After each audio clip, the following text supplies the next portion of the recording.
Good morning, my dear students. How are you all? This is your maths teacher, Neha ma'am. I hope you all are studying very well from all these videos.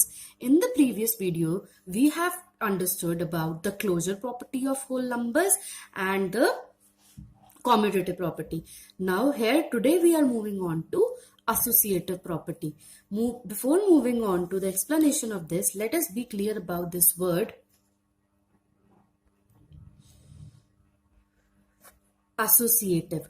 Association means combining. That means in this property we are going to combine more than two whole numbers. Let us consider A, B, C are three whole numbers. Now we have to make groups of them. That means combining them. That means I have to make group of two whole numbers with the third whole number. Now what is this, children? Basically we are applying this operation in order to check that the whole numbers are associative or not. That means if I apply addition operation in between them, then that means I have grouped two numbers and then applied the operation again to third number. Now what if I group second and third number and then also add to first number to them?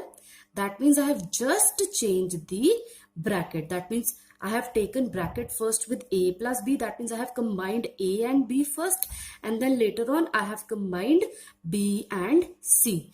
This is the basic meaning of associativeness, that is combining the different whole numbers out of the three whole numbers. Now I will explain it to you in detail by taking different mathematical operations. The first mathematical operation for associative property is addition. Let's take an example like, let me consider three whole numbers like 1, 2 and 3. The main thing which is to be considered in associative property is the combination. First, we have to do the combination of first two numbers in the bracket and add the third number in them. And in the second case, we have to keep first number before the addition sign and then combine other two numbers in the bracket. Now look, children, all the numbers are same, 1, 2, 3 in first case and second case, but the order of the combination is changed. Here I have combined 1 and 2 in a bracket, and here I have combined 2 and 3 in a bracket. But let's check the result now. The result will be 3 plus 3, 6 in this case, and here 1 plus 2 plus 3, 5, 6. That means my result is not being affected whenever I have changed the grouping of the number. This implies associative property holds good for addition. That means whenever I need to add more than two whole numbers, I can make groups of any two whole numbers and continue my sum, because I have proved here that associative property applies very well to addition. So I hope, children, you are clear with the meaning of associative property and how it is applied to addition. Now let's check the same property for subtraction by considering an example like three numbers are 15, 6, 4. Now in the first case, I'll group first two numbers in a bracket and take third number 4 outside it and put the operation negative in it. So, and in the second case, I will take last two numbers in the bracket with the negative sign and first number outside the bracket with the subtraction operation.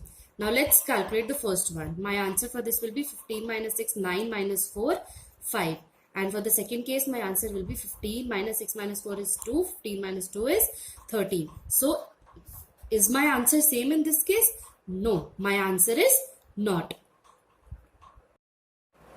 So from here, we can conclude that associative property does not hold good for subtraction. Now let's consider the same property for multiplication. Here we are considering any three numbers like 2, 3, 4. Now what we are going to do? Firstly, we are going to combine first two numbers in a bracket and keeping the third number outside. And on the second case, we are going to combine second and third number in a bracket and keeping first number outside. Now, which operation I am checking out? Multiplication. So, I'll use a multiplication sign in between them. Now, let's calculate all of these.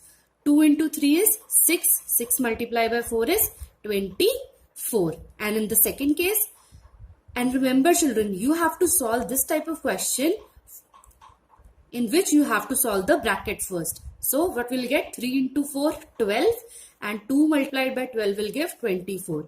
Now the answer is same in both the cases. From here we can see that associative property holds good for the case of multiplication of whole numbers. Now let's check out the same property for division. Let me consider a simple example of two whole numbers like 16 divided by 4.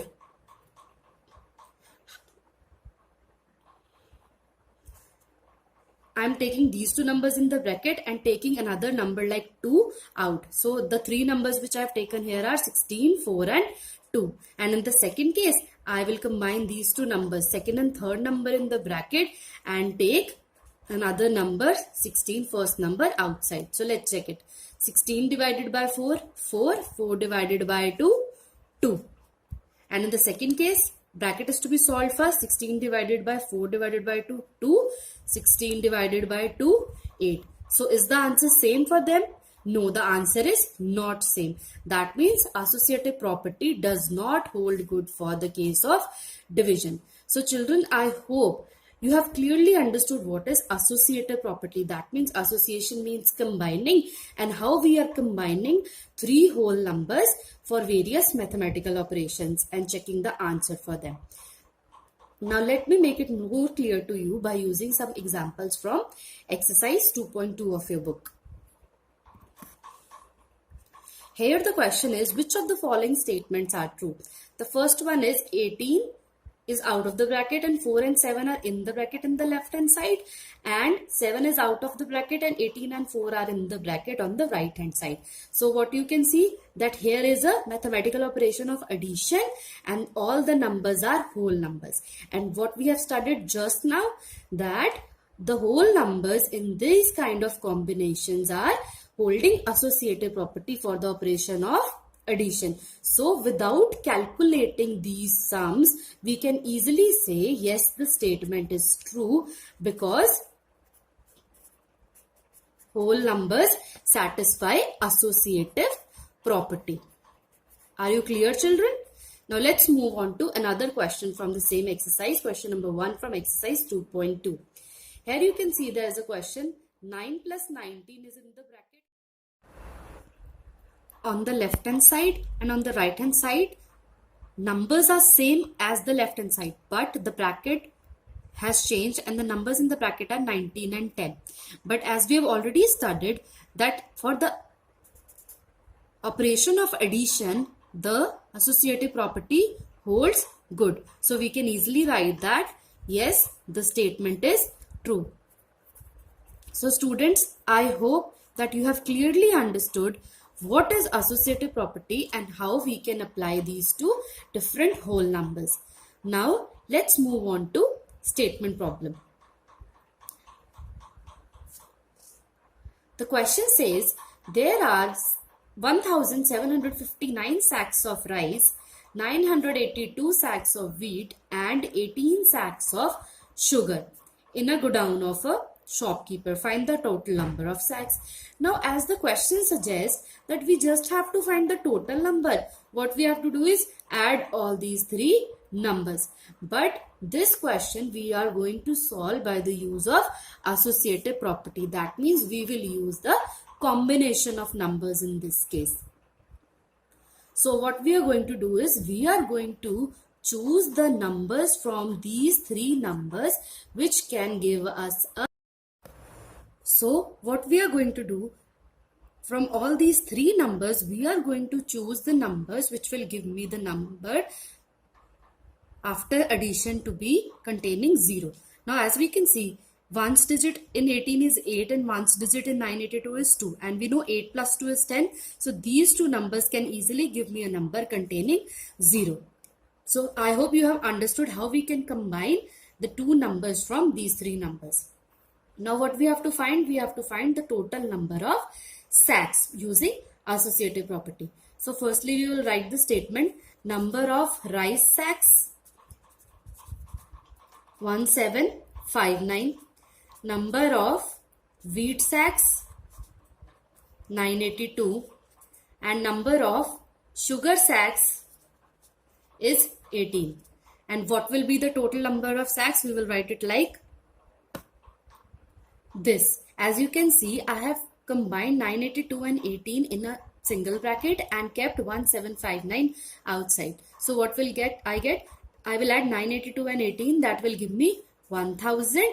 As you can see, I have got a number containing zeros. So this has made my calculations easy. This is the basic use of these properties, that we can easily solve bigger statement problems by an easier method. Now I'll write 1759 and I can simply add these numbers. That 1000 plus 1759 will be 2759. Right? So I have got out the total number of sacks to be equal to 2759, which will be my answer. So I hope, children, you have understood that how we can combine two different numbers in a single bracket in order to make our statement problems easier with the help of associative property. So today I have completed the different examples using associative property. I have told you what is associative property and how you can use this associative property in order to solve bigger statement problems. So I hope you are clear with this. Practice sums from exercise 2.2, which will be provided to you in a PDF. Thank you.